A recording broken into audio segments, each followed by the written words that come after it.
Alright, y'all liked our last video so much when we compared the GX470 to the 4runner and their off-road capabilities. If you're looking to getting into overlanding or off-roading, we thought we'd bring the whole Toyota SUV family into the mix as far as your four-wheel drives go. We've got our Sequoia that we just took in on trade. It's going to need some work before it's ready to go. We got an FJ Cruiser, which is kind of like the black sheep with the blue hair. You know what I'm saying? The family is just a little bit different, wild and crazy, but I really like these. The Lexus GX470, which is your well-kept aunt. I don't know, it's a little different, right? But it's very clean, very luxurious, yet has off-road capabilities. And then lastly, Toyota 4runner, we got a 16 four-wheel drive SR5 that we're going to bring into the mix on this one. So let's take a look at each of these and their capabilities for you, whether off-roading or overlanding or whatever you'd like to do. All right, let's start with some of the similarities. When you go from the GX470 and the Sequoia, what's cool about the GX470, like I said in the last video, is that most every one of your components, as far as your lift, your springs, your shocks, wheels, tires, everything will go between the GX470 and the 4runner. Especially if you're in a 4th gen 4runner, that 03 to 09 model like the GX470. If you step up to the 5th gen 4runners after that, you'll have to be looking at the GX460, which I do not have one of currently. And I personally like the 470s better. But the similarities mostly between the Sequoia and your GX470, because they both have air springs when they come stock from the factory. They're both the ones that you'll have to swap to coil springs if you're wanting to lift them, or you'll have to trick your airbags.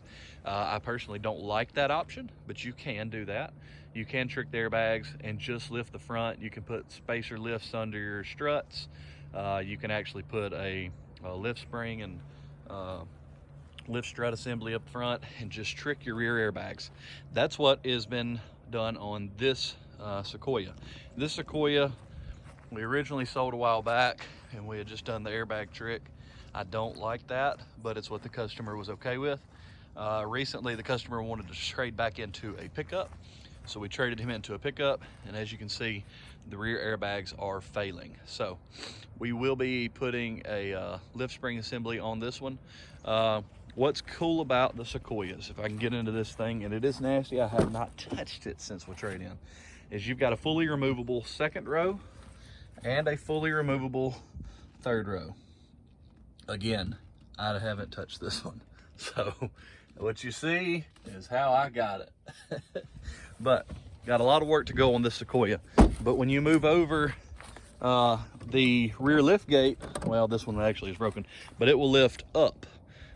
It is most like your 4runner as far as the rear lift gate lifting skyward. So let's lift this one, see if it's unlocked real quick. Yeah, there we go. All right, so one of the cool things, your 4runners, some of them are going to come with 3rd row.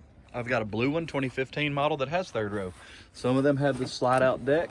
Really convenient for having this if you're doing some off-roading, to me, because you can get any of your equipment quickly. Anything that you're going to keep with you slides out, so you can reach it. You don't have to reach it inside the vehicle. You've got an AC power in the rear.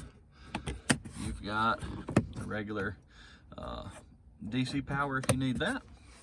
You've got several options back here.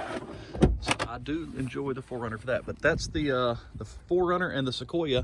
Their lift gates lift skyward. What else is similar? The Lexus has that 3rd row, just like the Sequoia, and its gate opens outward. It opens to the passenger side. A little bit different, but the gate on an FJ opens outward as well, but it opens toward the driver. 3rd row, you will not have one in an FJ, so that is an issue for some people. If you're looking to have people instead of equipment, you're not going to find that in the FJ Cruiser. What's cool on the FJ Cruiser though is these 4-wheel drives. If I can get this to zoom in for you, what they cool with, you've got a compass, your mileage, and then also a what do you call that thing? I don't even remember. It shows your tilt when you're off-road, how many degrees of tilt you've got going on so that you don't tip over. And pretty cool. Have a stub in the back of this one. so you can get a little thump thump going. What else is different on these?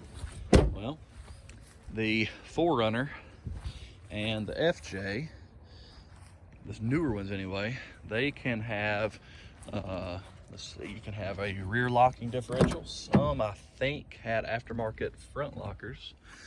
Lots of add-ons for these, so it's really cool. So if you'll look here, this one has a rear locking differential, and you can turn your sub on, and you got your A-track, and I'll explain A-track in just a minute. But you can turn your, it's already got an inverter, so that's how you get your AC power in the back. You just turn it on right there. So pretty cool on the FJ. Some of the 4runners came with that. What did the Lexus not come with? The Lexus did not come with a rear locking diff. You got a center locking diff right there. And the center locker, it's going to split your power front to back, which is, for me, it's nice to be able to do that because you've got a full-time four-wheel drive vehicle in the Lexus.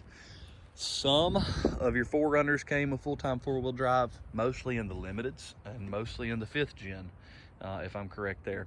Some of the 4runners have a V8. The Lexus has a V8. Your V8 comes also in the Sequoia. They're the same size engine. They all have the same power steering reservoirs. All of the radiators and such are going to match, so you can take parts from each of these to the others. The FJ only came in a V6, but that one does have the rear locker. The Sequoia, I think they also could come with a rear locker. I don't recall. That one is the limited model. It does have the split captain's chairs in the middle row. It is a four-wheel drive, so those are all rare options in the Sequoia. It may not have had a rear diff. You'll see that pop up right here in the bottom when I make sure. The 4runners, if you go to the limited, you're most likely gonna get a four-wheel drive. Not all of the SR5s are four-wheel drive, not all of the limiteds, but I've seen a lot more of the limiteds have the four-wheel drive capability than the SR5. And looking at this one, where you'll lock in your four-wheel drive is right here on the 5th gen. You've got two-wheel drive, a high four-wheel drive, and a low four-wheel drive. And then above you, if I can get there, you have track control, your A-track, and downhill assist control. All of those are helpful if you're going to be using this vehicle off-road. All of these, which is really cool, you've got rooftop tent options, you've got front bumper options, you've got rear bumper options, you've got body armor, skid plates, all the underbody armor, you've got molly plates you can put across your glass, molly panels you can put on your inside your rear doors, you can put roof racks galore on these things that are going to carry all of your equipment, whether you need shovels, fuel cans, tents, tarps, dig out boards, anything you need you can attach to these vehicles where you've got an all-in-one. I've even seen the Lexus have a kitchen in the back. So don't tell me that you couldn't use any of these four for off-road or overlanding options. All four are going to be very capable vehicles. All four are going to be very similar on your fuel mileage. The most capable, man, I hate to even call that. In my opinion, this is just me, the most capable of these four is that FJ, just because of the body design. It's a little bit, to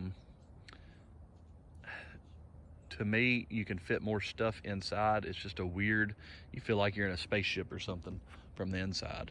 The 4runner, when it has the rear locker, is just as capable. The Lexus having the center locking diff is going to be a very capable vehicle.